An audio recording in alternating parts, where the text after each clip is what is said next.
Operation सिंदूर में पाकिस्तान को मिट्टी में मिलाने के बाद पहली बार पीएम मोदी और राष्ट्रपति डोनाल्ड ट्रंप के बीच बात हुई है। अमेरिका के सदर डोनाल्ड ट्रंप ने भारत के वजीर आजम नरेंद्र मोदी को व्हाइट हाउस बुलाया, लेकिन उन्होंने रिफ्यूज कर दिया। दरअसल डोनाल्ड ट्रंप ने चुपचाप पीएम मोदी को फोन मिलाया और पूछा कि क्या वो कनाडा से भारत लौटते वक्त कुछ समय के लिए अमेरिका आ सकते हैं ताकि हम दोनों मिल बैठकर बातचीत कर सकें। लेकिन पीएम मोदी ने बड़े ही प्यार और शिष्टाचार से कह दिया कि वो नहीं मिल पाएंगे।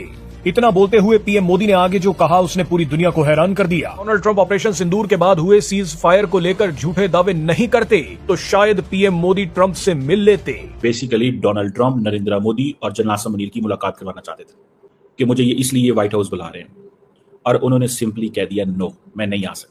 सोच नहीं सकते कि भारत इस वक्त कितना परेशान है सैयद आसिम मुनीर साहब के इस दौरे की वजह से। तो मैं समझता हूं हमारे फील्ड मार्शल साहब का दौरा नहीं होना था अगर चीजें पाकिस्तान की तरफ टिल्ट ना करती। तो America is tilting towards Pakistan right now. उसमें आपकी geographic location is very important, और दूसरी सबसे important strong leadership. Field marshal Asim Munir को खाने पे बुलाया है डोनाल्ड ट्रंप ने 18 तारीख को। पाकिस्तानियों को शायद ये नहीं पता कि मेन्यू में क्या है। दोस्तों, मेन्यू में ईरान है। ईरानी ये कहते हैं कि जी ये प्रोपेगेंडा जो पूरी दुनिया में, आप पीटीआई को भी देखते हैं, यही प्रोपेगेंडा करते हैं कि पाकिस्तान अमेरिका का गुलाम है। क्योंकि उस जमाने में हम कभी सोवियत वॉर में हम अमेरिका के इत्तेहादी भी थे और बाद में मुशर्रफ के दौर में भी हम इत्तेहादी थे अमेरिकन के। तो ईरानियों के जहन में ये परसेप्शन बिठा दी गई है कि पाकिस्तान अमेरिका की एक कॉलोनी है और जो अमेरिका कहता है वो पाकिस्तान करता है, और पाकिस्तान से अमेरिकन जो है वो दहशतगर्द भेज रहे हैं ईरान के खिलाफ बगावत करने के लिए। धोखा देंगे, इनकी फितरत में धोखा, इनके ब्लड में धोखा है। ये धोखा देंगे। पाकिस्तानी फौज की मैं बात कर रहा हूं। दे विल बिट्रे, ये बिट्रे कर देंगे। देख लेना, जो ईरान के साथ ये इस्लामी मुल्क और इस्लामी बिरादर, रासी भी मुसलमान थे, तुसी भी मुसलमान, ये सारी की सारी चीजें they are leading to only one thing, धोखाधड़ी। इन सारी चीजों में Pakistan is winning, is a new Pakistan. मैं समझता हूं, आपको मुबारकबाद देना चाहता हूं कि एक सबसे पहले तो पाक आर्मी ने यह प्रूव किया है कि जंगें असलों से नहीं होती, जज्बों से होती हैं। मैं समझता हूं 14 अगस्त और 10 मई में कोई फर्क नहीं था। 14 अगस्त को हम आजाद हुए थे, लेकिन उस 10 मई को सिपा सालार हमारे फील्ड मार्शल साहब ने पाकिस्तान को सेव किया है। 80 त्यारे उड़ने थे, 5 मिसाइल पर त्यारे के हिसाब से 400 मिसाइल। आपका पड़ोसी समझता था कि पाकिस्तान को गाजा बना दिया जाएगा। पाकिस्तानी कम्युनिटी डायस्पोरा ने उसी चीज का शुक्रिया अदा किया। कुछ जो नई चीजें ये हुई हैं कि उनकी तकरीर के अंदर कई ऐसी चीजें उन्होंने बताई जो डायस्पोरा या हमें सोशल मीडिया से नहीं पता थी।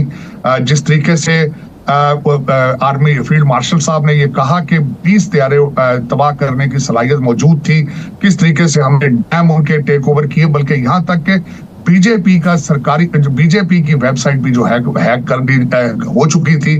कम्युनिटी ने बार बार नारे लगाए, फील्ड मार्शल पाकिस्तान जिंदाबाद। पाकिस्तानी सोशल मीडिया पे ये कह रहे हैं कि देखिए हमारा फील्ड मार्शल कितना बड़ा आदमी है कि अमेरिका का प्रेसिडेंट अपनी मीटिंग छोड़ के आ रहा है उनसे मिलने के लिए। आने वाले वक्तों में इसराइल या अमेरिका या इंडियन मीडिया जो मर्जी प्रोपेगेंडा करता रहे कि जी पाकिस्तान ने ईरान की मदद कर दी और पाकिस्तान ने उनको असला दे दिया, और पाकिस्तान को करना चाहिए, खुलकर करना चाहिए। हमारे पास जो अर्ली वार्निंग एयरबॉर्न सिस्टम्स हैं, उनको चाहिए कि ईरान को हम इंटेलिजेंस प्रोवाइड करें कि किस तरीके से उसके खिलाफ एयर रेड्स या उसके खिलाफ मिसाइल्स आ रहे हैं। हमारी कैपेसिटी है तो हम इस्राएली तैयारों को ईरान के ऊपर मारकर गिराएं। अगर हम जो सपोर्ट कर सकते हैं मिलिटरीली, चाहे टेक्निकल एडवाइस हो, चाहे वेपन्स हो, चाहे मिसाइल्स हो, हमें ईरान को उसी तरह देने चाहिए जैसे रूस और चीन दे रहे हैं।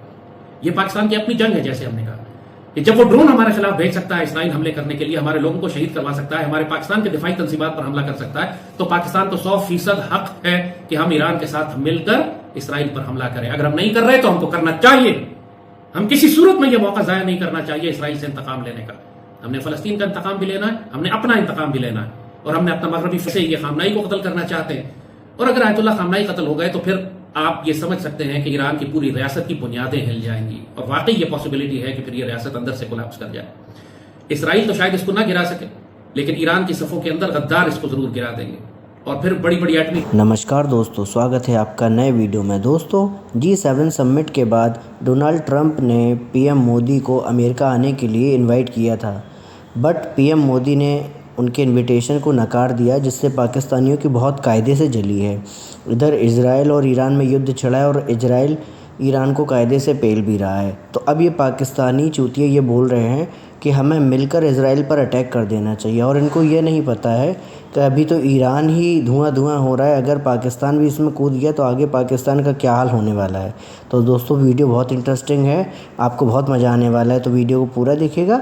और आपको अगर वीडियो पसंद आता है तो चैनल को सब्सक्राइब जरूर करिएगा। ताकतें भी इसकी मदद नहीं कर सकेंगी कि जैसे रूस की मौजूदगी के बावजूद शाम की हुकूमत तबाह हो गई, क्योंकि उसके अंदर ही इतनी गद्दारी थी और अंदर से जड़ें इतनी कमजोर हो चुकी थी कि वो एक दिन भी अपना दिफा नहीं कर सकी। इस वक्त ये सूरत हाल है, पाकिस्तान को अपनी मगरबी सरहदों की हर हाल में हिफाजत करनी है। और यह हिफाजत अब सिर्फ सरहदों पर नहीं होगी, हमको ईरान के अंदर जाकर हिफाजत करनी है। जो फैसला करना है वो पाकिस्तान की अस्करी क़यादत को करना है, और मुझे यकीन है वो बेहतर फैसला करेंगे। मैं सिर्फ अपनी राय दे रहा हूं, और मेरी राय बड़ी स्ट्रांगली इस बात के ऊपर है कि हमको पूरी ताकत से खुलकर अस्करी तौर पर, चाहे हमारी मिसाइल पावर हो या हमारी एयर पावर हो, हमको इस वक्त ईरान को सपोर्ट करने के लिए और इसराइल को तबाह करने के लिए इस्तेमाल करना चाहिए। पूरी दुनिया इस वक्त हमारा साथ देगी, चीन और रूस हमारे साथ है, तुर्की हमारे साथ है, पूरी मुसलमान दुनिया के अवाम हमारे साथ हैं। ये पाकिस्तान की इतनी ज्यादा इज्जत हो गई है पूरी दुनिया में सिर्फ इस बात से कि हमने कहा है कि हम खुलकर ईरान के साथ खड़े। तमाम अरब ममालिक पर सकता है, इनको फालिज हुआ हुआ है जबानों को। अरब अवाम पूरी दुनिया में वीडियोस बनाकर पाकिस्तान की तारीफ कर रहे हैं और अरब हुक्मरानों को जलील कर रहे हैं, उनको शर्म दिला रहे हैं कि शर्म करो कि पाकिस्तान खुलकर इसराइल के खिलाफ ईरान के साथ खड़ा हुआ है, और तुम लोग जो हो इस या तो जबाने पर सीज़फायर होता भी है तो उससे पहले हमें कम से कम इसराइल को इतना मारना चाहिए कि अगले कम से कम 10-12 साल तक वो सोचे भी नहीं किसी और मुसलमान मुल्क पर हमला करने का। और पाकिस्तान को तसल्ली से अपनी दहशत बिठा देनी चाहिए इसराइल पर, और पूरी मुस्लिम दुनिया को बता देना चाहिए कि अब तुम्हारा सरबराह पाकिस्तान है। ये मौका हमारे पास बहुत शानदार है। अब हम अगर खुल के अपने बैलिस्टिक मिसाइल, अपने क्रूज मिसाइल इसराइल पर फायर करते हैं तो किसी का बाप हमें नहीं रोक सकता, अमेरिका भी नहीं रोक सकता, क्योंकि हमारे पास जवाज है कि इसराइल ने हम पर हमला किया था पहले। अब हमने अपने दिफा में इसराइल पर हमला नहीं किया, लेकिन ईरान और फलस्तीन के दिफा में हम डेफिनेटली इसराइल पर हमला कर सकते हैं। जैसे मैंने कहा कि इस वक्त पाकिस्तान कर रहा है या नहीं कर रहा मुझे नहीं मालूम, लेकिन पाकिस्तान को करना चाहिए। और मैं क़यादत से कह रहा हूं कि इस मौके को जाया न करें, अपने तमाम मिसाइल टेस्ट करें, तमाम हथियार इस्तेमाल करें, दांत वांत तोड़ के इसकी हड्डियां तोड़ दें इसराइल की, इस काबिल न छोड़ें इसको कि आइंदा किसी मुसलमान मुल्क को थ्रेट कर सके या पाकिस्तान के खिलाफ देख सके। फतेह मक्का से पहले हमको गज़वा खैबर के यहूदियों का सर काटना जरूरी है। अभी गज़वा हिंद हमारी शुरू हो चुकी है, हमें अपनी पुष्ट हर हाल में महफूज करनी है। हम किसी सूरत इसराइल को इजाजत नहीं दे सकते कि जब हम भारत के खिलाफ जंग कर रहे हो तो वो पुष्ट में मिडल ईस्ट में तबाही मचाता रहे और हमारी सरहदों के करीब आकर खड़ा हो जाए और ईरान में हुकूमत का तख्ता उलट दे। इसकी हम इजाजत नहीं देंगे। ऑफर करा था न्यूक्लियर वेपन इस्तेमाल करना टेल अवीव पे, उस पे तो पाकिस्तान बैक ट्रैक कर गया। पहला धोखा, बैक ट्रैक कर गया, कह रहा हमने बोला ही नहीं, साफ यूटर्न ले लिया, कह रहा हमने तो बोला ही नहीं, यार तो मजाक कर रहे हैं। पहली बात। दूसरी चीज, पाकिस्तान ने अपने बॉर्डर बंद कर दिए जैसा मैंने आपको बताया। अब ये कह रहे हैं पॉलिटिकल, अब तुम्हारा खुद के पॉलिटिक्स का तो बेड़ा गर्क हो रखा है। तुम्हारा जो मोस्ट पॉपुलर लीडर है उसको तुमने जेल में डाल रखा, तुम क्या पॉलिटिकल मदद करोगे किसी की? फिर कहते हैं डिप्लोमेटिक। बिना चाइना वो बैसाखी है जिसके बिना पाकिस्तान खड़ा नहीं हो सकता।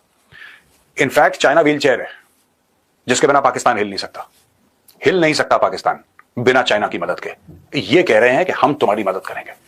ये ईरान से लंबी लंबी बातें कर रहे हैं। कुछ लोग कह रहे हैं फाइनेंशियल, तुम खुद भीख मांग के जीते हो यार, तुम क्या फाइनेंशियल मदद करोगे किसी की? पाकिस्तान में से किसी ने ये बोला कि साहब आप कम से कम हथियार तो न दें, आप हथियार तो न दें कम से कम यहूदियों को, कि वो तेहरान को बिल्कुल गाजा बनाने के चक्कर में है, निकल पड़े हैं, आंखों में उनके खून सवार है। बोला किसी ने? नहीं बोला। साहब ये सब के सब दोगले हैं और ये सब के सब डबल गेम खेल रहे हैं। अगर आपको हमारा वीडियो पसंद आया है तो चैनल को सब्सक्राइब करिए और कमेंट में बताइए हमें कि आपको वीडियो कैसा लगा।